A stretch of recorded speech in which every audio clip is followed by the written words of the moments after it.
আসসালামু আলাইকুম। Welcome to গরিবের রান্নাঘর। আজকের হাজির হলাম ইফতারির আইটেম পেঁজু নিয়ে।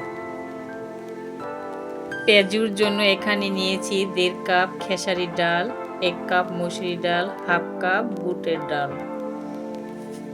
পানি দিয়ে 2 ঘন্টা ভিজিয়ে রাখব।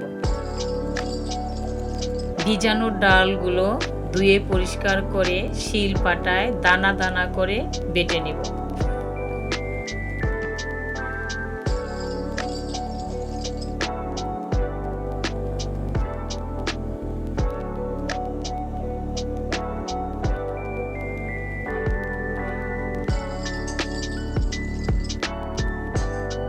বেটে রাখা ডালের সাথে উপকরণ একে একে দিয়ে নেব।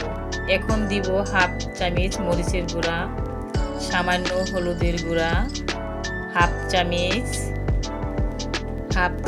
ধনিয়ার গুঁড়া, হাফ চামচ গরম মশলার গুঁড়া,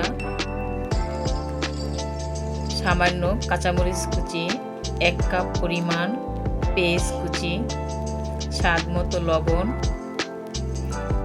দিয়ে হাতের সাহায্যে ভালো করে মাখিয়ে নেব। চুলায় একটা প্যান বসিয়ে তেল গরম করে নিব। হাতের সাহায্যে পেঁজুগুলি শেপ দিয়ে একে একে গরম তেলে ছেড়ে দিব।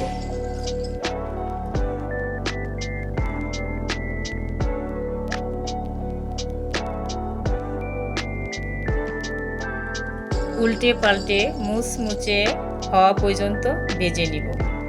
মুচমুচে হলে একে একে করে তুলে নিব। তৈরি হয়ে গেল ইফতারির মুচমুচে পেঁয়াজু।